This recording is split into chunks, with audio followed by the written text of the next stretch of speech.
Assalamualaikum warahmatullahi wabarakatuh. Saya Azhar Rokfinta Pratiwi. Saya mahasiswa Universitas Yarsi Prodi Akuntansi. Di sini saya akan menjelaskan bagaimana cara menganalisis statistik parametrik uji ANOVA.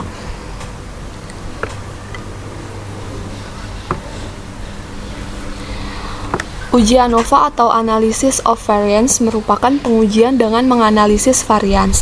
Apabila pada uji T jumlah sampel yang digunakan adalah 1 atau maksimal 2 sampel, maka pada uji ANOVA sampel atau variabel yang digunakan lebih dari 2. Nah, ada one way ANOVA atau ANOVA satu arah. Uji ANOVA satu arah atau one way ANOVA adalah jenis uji statistika yang digunakan untuk menguji apakah ada perbedaan rata-rata lebih dari dua variabel yang bersifat bebas satu sama lain.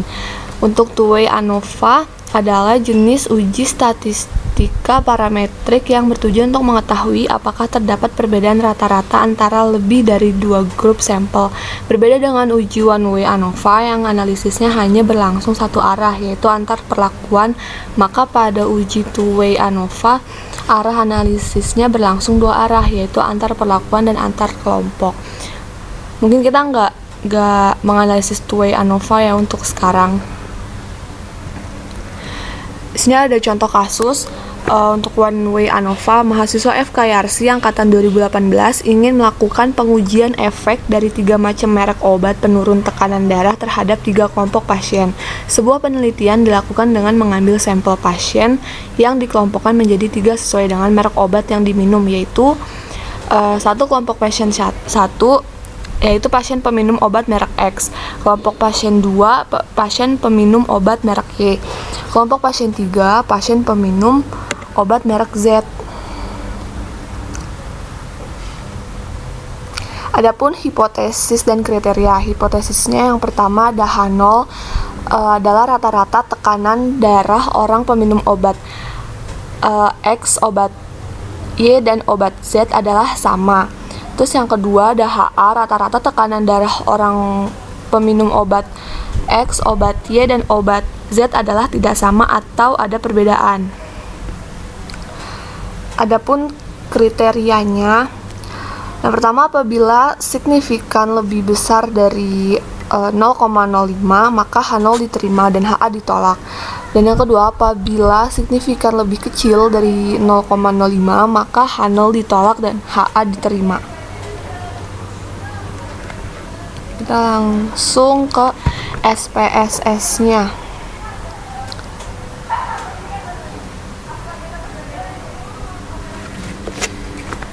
Kita masukkan data one way-nya. Kayak biasa, kita open, klik data. Kita cari dulu di Excel. Data uji ANOVA. Nah,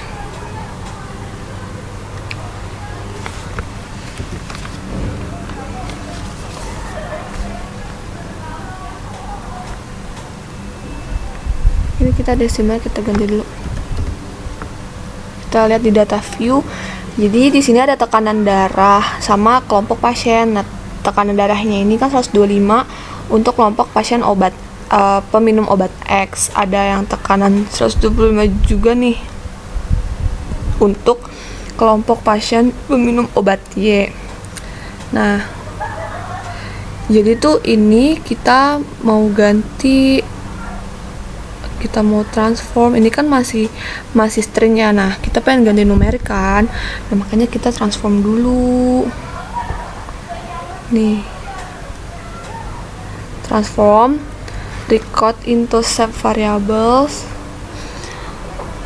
Yang kita gantikan tadi kan kelompok pasien ya.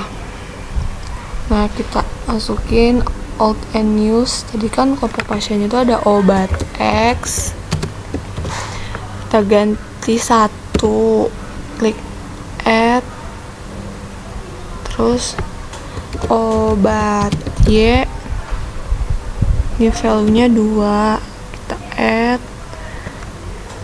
Obat Z, value-nya 3, kita add. Continue. Oke. Ini udah keganti. Ya kan, udah keganti. Tadi kan sini ada obat X, sini ada obat Y, terus sini ada obat Z. Nah, sekarang kita ganti type-nya jadi numerik. Jangan lupa values-nya juga kita ganti ya teman-teman. Tadi kan yang satu itu obat X ya. Obat X kita add 2 tadi. Obat Y kita add 3. Obat Z kita add. Klik OK. Dah. Nah, sekarang kita langsung uji ANOVA-nya ya teman-teman. Kita klik analyze, terus compare means, kita langsung klik one way ANOVA. Untuk tekanan darah ini kita masukin ke dependent list, terus kelompok pasien kita masukin ke faktor. Nah, jangan lupa ini kan sini ada kontras, ada post hoc, option, sama bootstrap kan. Nah, kita klik option, statistik kita pilih yang deskriptif sama homogeneity of variance test. Kita continue. Nah, kita juga pengen ke post hoc-nya juga pengen tahu. Nah, ini kita klik Bonferroni sama 2K. Di sini kan ada significance levelnya 0,05 kan. Kita continue, terus kita klik OK. Nah, ini udah keluar outputnya.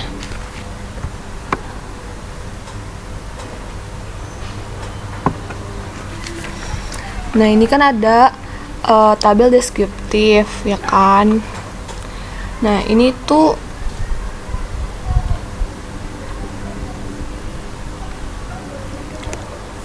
nih jumlah pasien yang digunakan sebagai sampel penelitian sebanyak 21 pasien atau orang dari masing-masing ketiga kelompok obat. Ada kelompok obat peminum obat X, peminum obat Y, peminum obat Z. Masing-masing obat X 7, obat Y 7, obat Z 7. Dan juga kita bisa lihat rata-rata tekanan darah pasien pengguna obat X ada 125 dengan tekanan darah yang paling rendah atau minimumnya 110 dan tekanan darah yang tingginya atau maksimumnya 140. Itu juga obat Y 125 juga kan, dengan tekanan darah minimumnya 105 dan maksimumnya 140. Dan obat Z, nah kan X sama Y itu kan berarti sama ya, berarti obat X dan obat Y itu menunjukkan hasil yang sama. Selanjutnya obat Z itu kan 152,14 rata-ratanya dengan tekanan rendah minimumnya 130 dan maksimumnya 175. Terus di sini juga ada test of homogeneity of variance. Nah, ada test of homogeneity of variance. Pada tabel test of homogeneity of variance ini di atas ditujukan untuk melakukan uji kesamaan homogen. Hal ini menjadi salah satu syarat untuk melakukan uji ANOVA satu arah apabila data mempunyai variance yang sama. Jadi tuh sebelum kita uji ANOVA, kita lihat dulu tabel tes homogeneity of variance-nya. Kita bisa lihat itu homogen gak sih atau sama gak sih, kayak gitu kan. Nah, pengujian ini dilakukan dengan membandingkan nilai signifikasi pada nilai sig dengan nilai signifikasi yang digunakan SPSS secara default menggunakan nilai signifikasi 0,05. Nah, pedoman dalam pengambilan keputusan berdasarkan nilai signifikansi atau sig, hasil output SPSS seperti ini.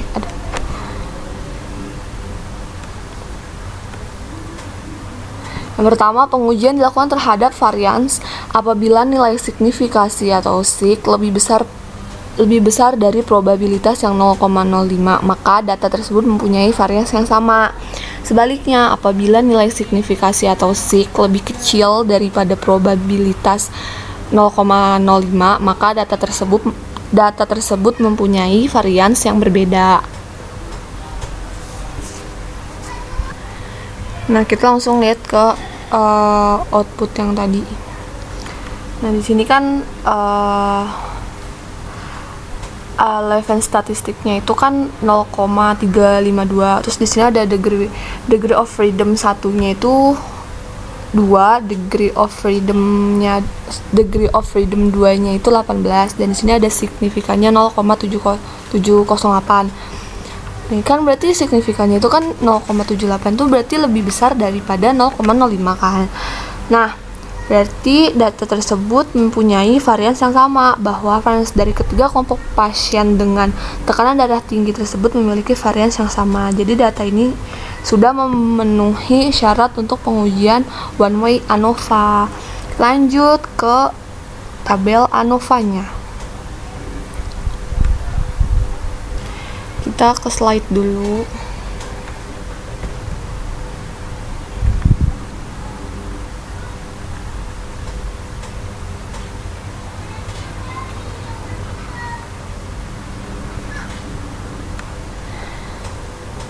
Kita di sini dulu deh, di outputnya dulu. Di sini kan ada between groups-nya itu di degree of freedom-nya itu sebesar 2.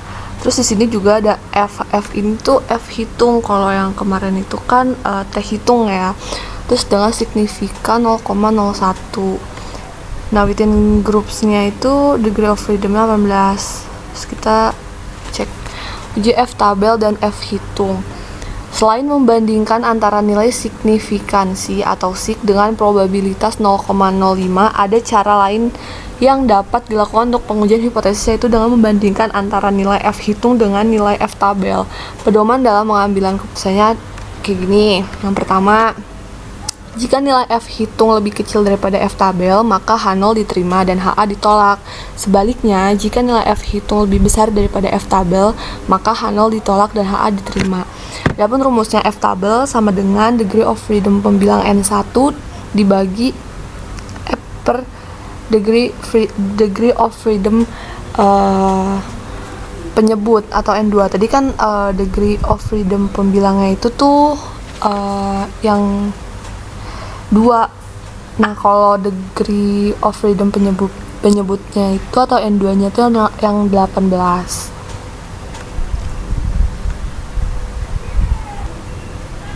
Nah, bisa kita lihat tadi di output kan signifikannya kan 0,01. Berarti yang artinya kurang dari 0,05 ya kan. Berarti bisa disimpulkan HO ditolak dan HA diterima. Berarti rata-rata tekanan darah orang peminum obat X dan obat X, obat Y, dan obat Z adalah tidak sama. Jadi dari ketiga jenis obat masing-masing memberikan efek terhadap tekanan darah pasien yang berbeda. Nah, kan di sini F hitungnya kan 10,005. Terus degree of freedom-nya itu kan yang N1 itu 2, N2-nya itu 18. Ya kan?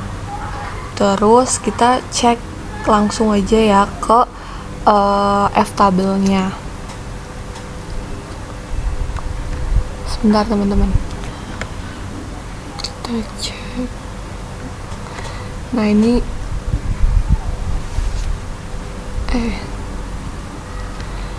tadi kan N1-nya itu kan 2 ya kan, N1-nya itu kan 2, berarti ini kita ke kolom 2 dan N2-nya 18, berarti baris ke 18. Ini kan 18 ke 2 kan, berarti F tabelnya itu 3,55.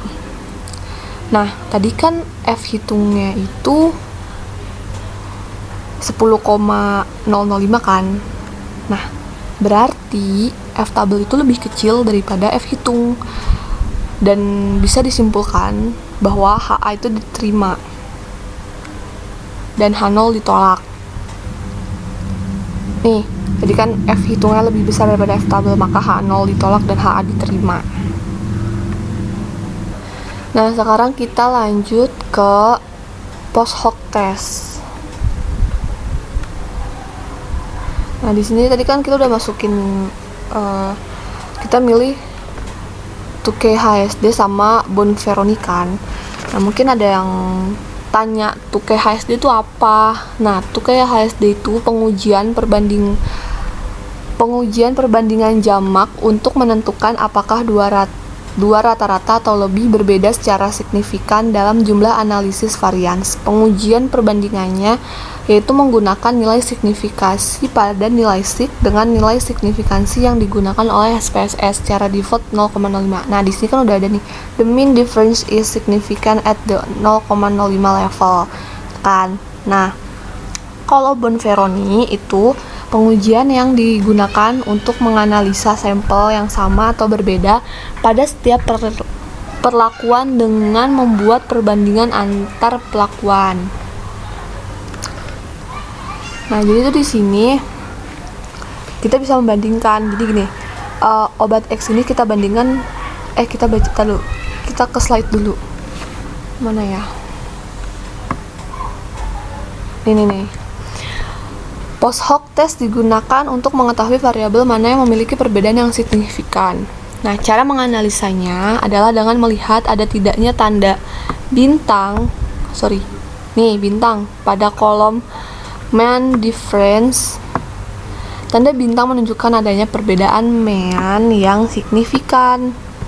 Coba kita balik lagi ya ke output. Nih, berarti di sini kan mean difference kan ada tanda bintang-bintang nih. Nih saya jelasin dulu. Nih obat berarti kayak gini, obat X dibandingkan dengan obat Y. Itu mean difference-nya itu 0,000, signifikannya 1,0000. Ya kan, berarti 1,00 itu kan lebih besar daripada 0,05. Yang artinya dia itu tidak ada perbedaan mean yang signifikan gitu loh. Nah, sedangkan obat X terhadap obat Z, mean difference-nya itu min 27,143. Di sini ada bintang ya, teman-teman. Nah, kita lihat signifikannya 0,003.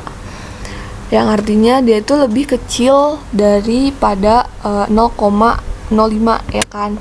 Nah, bisa kita simpulkan bahwa itu adanya perbedaan mean yang signifikan kayak gitu.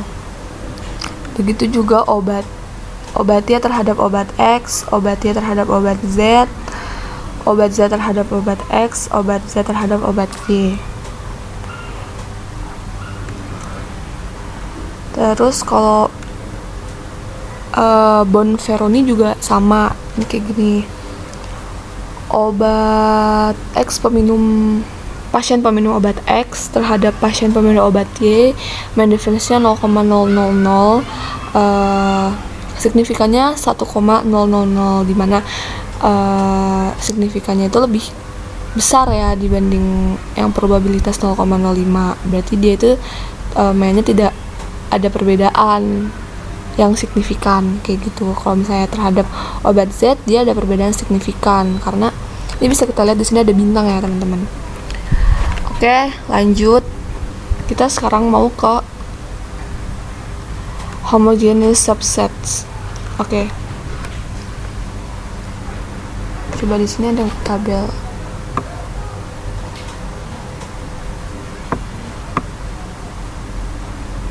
Oke, nggak ada. Nah, jadi pada kita lihat subset for alpha-nya ini ya, subset for alpha-nya kan ada 1 sama 2. Jadi ada obat X, Y, dan Z. Nah, kita lihat subset for alpha yang satu terdapat data tekanan darah antara kelompok pasien peminum obat X dan peminum obat Y ya kan, rata-ratanya sama-sama 125. Nah, yang menunjukkan tidak ada perbedaan yang signifikan. Sedangkan pada kolom kedua nih, subset for alpha yang kedua, di sini terdapat tekanan darah pasien peminum obat Z. Rata-ratanya itu 152,14. Yang menyatakan bahwa tekanan darah pasien peminum obat Z terdapat perbedaan dengan pasien peminum obat X dan Y. Nah, udah kan kayak gitu, sama mungkin itu aja. Kita nggak ke two-way ANOVA atau ANOVA 2 arahnya, kita belajar one way ANOVA aja. Kurang lebihnya mohon maaf. Wassalamualaikum warahmatullahi wabarakatuh.